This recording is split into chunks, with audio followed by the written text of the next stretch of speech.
Let's get right into it. You walk into a store, you think you're in control, you think you're the one making the decisions. You see a shirt, you like the shirt, you buy the shirt. Simple, right?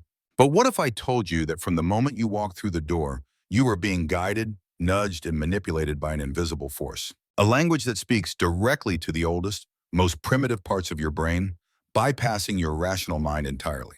I'm not talking about subliminal messages or secret frequencies. I'm talking about something you see every single second of your life, but never truly notice. Color. Color isn't just decoration, it's a tool. It's a carefully calibrated weapon used by corporations, marketers, and designers to make you feel hungry, to make you feel safe, to make you spend money, and to make you trust them. And today we're pulling back the curtain on the tricks they use. This is how everyday colors are engineered to control your decisions. Take a moment and picture a fast food logo, any one of them. McDonald's, KFC, Wendy's, Burger King, Pizza Hut, Five Guys. What do they almost all have in common? A big, aggressive, unapologetic splash of red. This is not a coincidence, this is a hunt. And you, my friend, are the prey. The specific shade they use is often called ketchup and mustard theory, but it goes deeper than just mimicking condiments. Red is one of the most primal colors in our evolutionary toolkit. For our ancient ancestors, red meant one of two things: high-energy food, like ripe berries and fruit, or immediate danger, like blood. In either case, it triggered the same response. Pay attention now. Your heart rate increases slightly. Your breathing gets a little faster. It creates a sense of urgency and arousal. It's a biological alarm bell. So when a fast food company blasts its logo in bright red, it's not just trying to be eye-catching. It's trying to trip a wire in your lizard brain. It's activating a deep-seated, primitive urge for quick energy. This effect is so potent that studies have shown that the color red can actually make you feel hungrier. It stimulates the appetite. It's a physiological command that says, you are low on fuel, that golden arch is a ripe, juicy berry, go. Now, it's designed to make you act impulsively, to make a quick decision without overthinking it, which is the perfect mindset for buying a 900-calorie burger you definitely don't need. It's the color of stop signs, but in marketing, it's the color of stop and eat. So if red is the color of frantic, impulsive, eat it now energy, what happens when a company wants the exact opposite? What if they don't want you to be impulsive? What if they want you to feel calm, stable, and secure enough to hand over your credit card number or your life savings? Well, then they dip their entire brand in blue. Ask yourself, what color is the logo for your bank? Bank of America, Chase, Citi. They're all swimming in a sea of blue. What about the tech companies that hold all your personal data? Facebook, Twitter, LinkedIn, blue, blue, blue. What about the companies that make the computers you rely on? Dell, Intel, HP. It's a corporate ocean of blue. This is a deliberate, calculated decision to hack your sense of security. Unlike red, which is associated with immediate survival, blue is the color of non-threats. It's the color of the sky on a clear day. It's the color of a calm, deep ocean. These are vast, dependable, unchanging elements of our environment. They are constants. As a result, our brain associates the color with stability, trust, and serenity. It actually has a calming physiological effect, known to lower heart rate and blood pressure. It signals safety. Furthermore, blue is one of the least common colors for natural foods, so it acts as an appetite suppressant. You're not meant to devour Facebook. You're meant to trust it. When a bank uses blue, it's non-verbally communicating, don't panic. Your money is as safe as the sky is wide. When a tech company uses it, the message is, your data is secure with us. We are stable. We are professional. We are not going to run off with your vacation photos. It's the visual equivalent of a firm handshake and a reassuring low voice. It's designed to disarm your skepticism. Walk into any grocery store. Head to the snack aisle. You're looking for something healthy, or at least healthy-ish. And there you're greeted by a wall of packages bathed in soft, earthy greens, muted browns, and pictures of rolling hills. You see a granola bar in a green wrapper, covered in images of oats and leaves. You see a bag of veggie straws that are mostly potato starch, but the bag is the color of a lush forest. You see a yogurt cup with a green logo, promising nature's goodness, before you even read the 20 grams of added sugar on the nutrition label. This isn't just branding, It's a specific and sometimes deceptive psychological strategy called greenwashing. The concept is brutally simple. For millions of years, the human brain has operated on a basic principle. Green equals nature. Nature equals life, safety, and nourishment. Green is the color of edible plants, safe havens, and fresh water. It's the ultimate signal for this is good for you. Marketers know this, and they exploit it relentlessly. They use the color green to create what psychologists call a health halo around a product. Your brain sees the green packaging and that ancient, automatic shortcut fires off. Safe, natural, healthy. This happens before your rational mind has a chance to intervene, pick up the package, and read the ingredients list.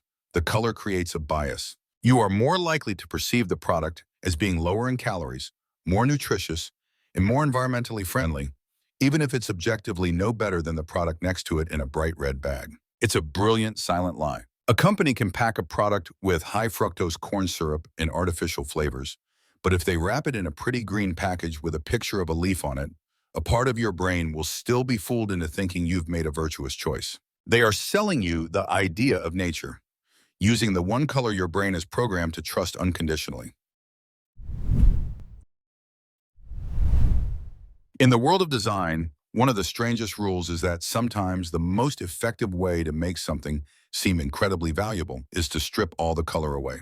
I'm talking about black. In a world saturated with reds that scream for your attention and greens that promise you health, black does something different. It doesn't talk, it stares, and it works.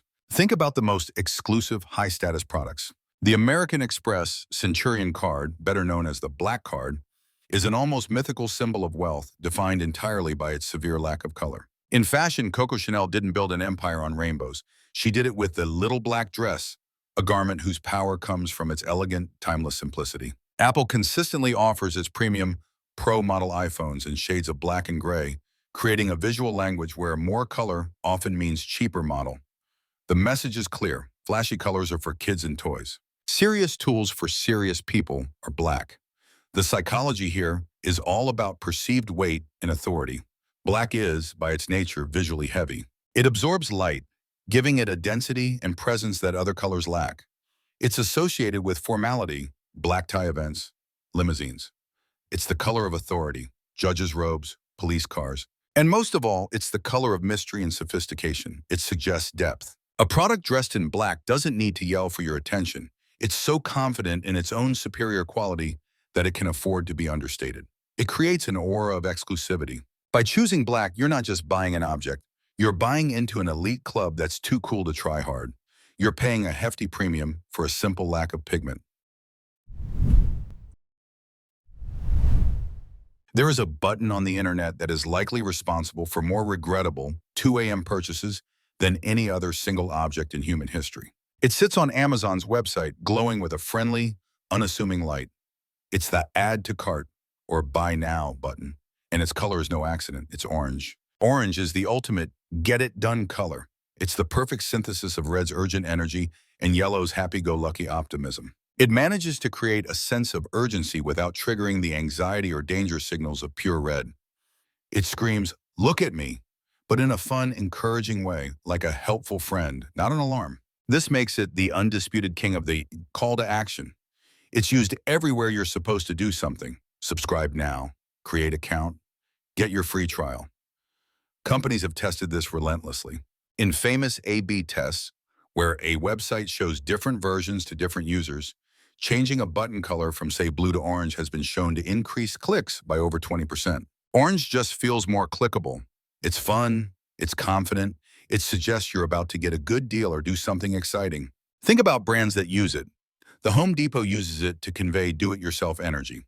Nickelodeon used it for decades to signal rambunctious, youthful fun. It's the color of action, but low-stakes action, so when your mouse hovers over that orange Amazon button, you're being hit with a psychologically perfect cocktail.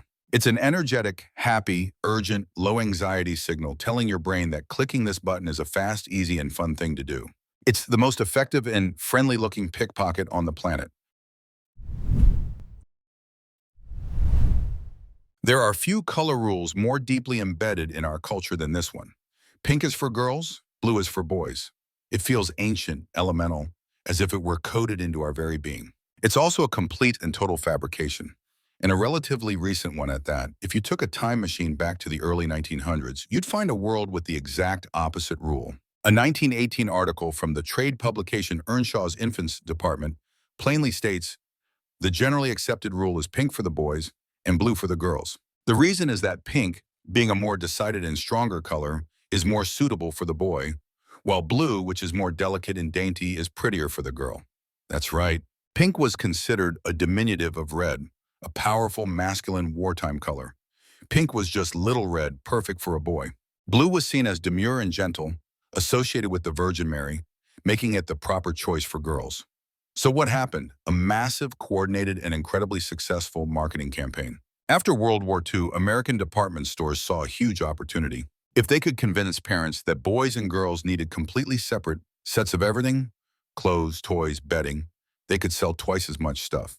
They began aggressively marketing pink as the color for femininity, leveraging the post-war emphasis on traditional gender roles. It was an arbitrary choice, but they stuck with it. Ad after ad, catalog after catalog, store display after store display, they hammered home the new rule: pink is for girls. And it worked. It worked so well that within a single generation, the old rule was forgotten, and the new one felt like an undeniable truth. This is perhaps the most powerful example of how a color's meaning isn't always evolutionary or biological. Sometimes it's just a story invented for commercial reasons and told so effectively over and over again that we mistake it for reality. What do the golden arches of McDonald's, a pack of Post-it notes, and a roll of industrial hazard tape all have in common? They all leverage yellow, the most contradictory color in the entire spectrum.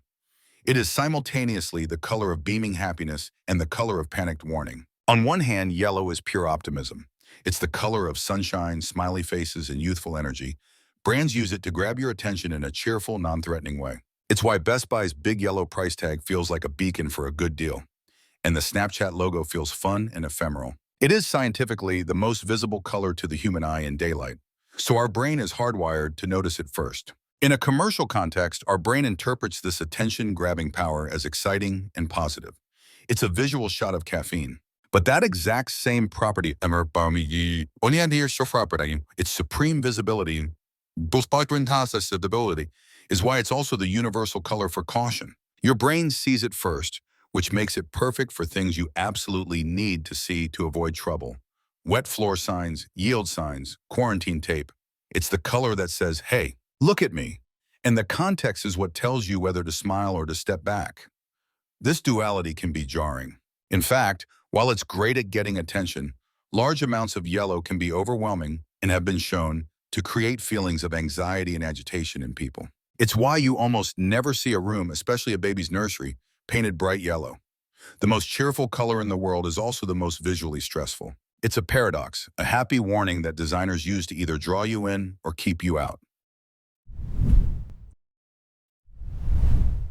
For most of human history, the color purple didn't just signal luxury, it was luxury itself, often enforced by law. And it's all thanks to a very unfortunate sea snail. The story begins in the ancient Phoenician city of Tyre, where artisans discovered that a specific species of murex sea snail produced a tiny drop of mucus that, when exposed to sunlight, would turn a brilliant, radiant purple.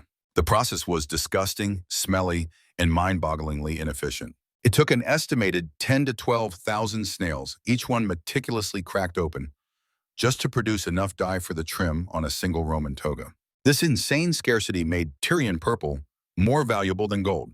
It became the exclusive color of emperors, kings, and the highest echelons of the clergy. In Rome, Julius Caesar and subsequent emperors claimed it for their own, and for a commoner to wear a solid purple garment was considered treason, punishable by death. The color didn't just suggest power, it was power. Its meaning was forged in rarity. And even though we can now make synthetic purple for pennies, that ancient, deep-seated association has never left our collective psyche.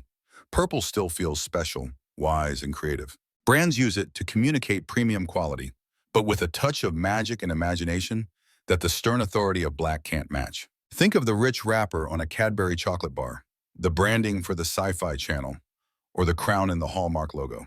They are all tapping into that same psychological vein of rarity and eminence. They're selling you a product that feels unique and elevated, channeling the ghost of a Roman emperor who got his favorite color from a mountain of rotting snails. So the next time you're walking through a store or scrolling online, just remember that nothing you see is an accident. You're not just looking at products, you're walking through a landscape that has been precisely painted with psychological triggers. If you enjoy having your reality gently dismantled like this and want to keep feeding your algorithm more of this delightful nonsense, you know the drill.